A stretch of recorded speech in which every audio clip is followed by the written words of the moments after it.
Before we get back to Michael and Nick, it is time this week for our Dollars and Cents segment. Want to be sure you're getting the most out of your retirement for all the years of your retirement?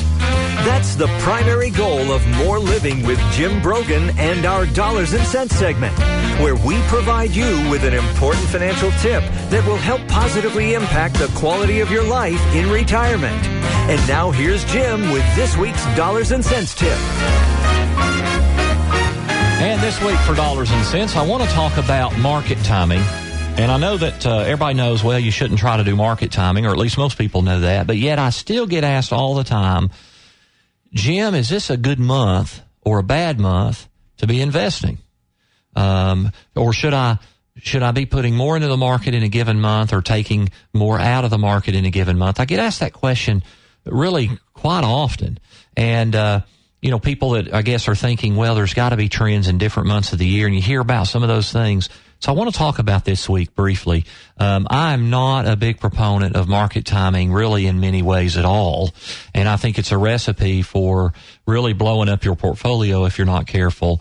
Most of you, if you're over age 50 and you're getting close to retirement or you're already retired, you're not wanting to take those kind of risks anyway, but yet I still get asked that question a lot.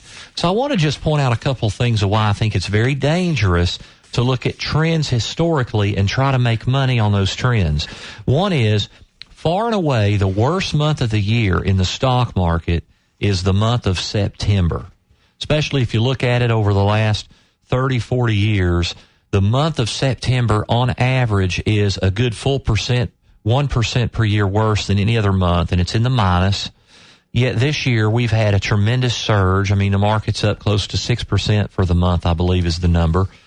So, you've got historically the worst month that we typically have, and yet it's up between 5 and 6%. Likewise, if you go back 3 years, everybody, or at least a lot of you, have heard about the January effect, which is in January, more often than not, the market has a little bit of a surge. And if you look at, as of 3 years ago, we had 31 years out of a 37-year period that the month of January, the market was up. Now, there are a lot of reasons for that. A lot of that is the way the mutual fund industry and institutional investors drive have so much influence on the market and the things they do year end, especially in all these mutual funds. But the bottom line is 31 of the last 37 years, 3 years ago, the market had been up. Now it's 31 out of 40 years because the last 3 years in a row, the market has been down in January. And historically, the best month, I believe it's April, actually.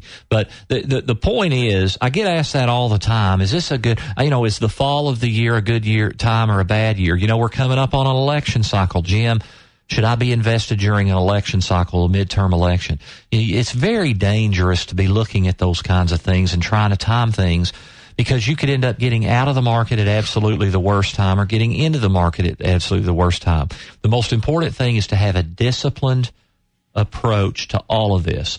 We've talked about all the different things you have to put in place so that you can be disciplined. So a lot of the things that impact that is, how is your money invested? Is it too much at risk?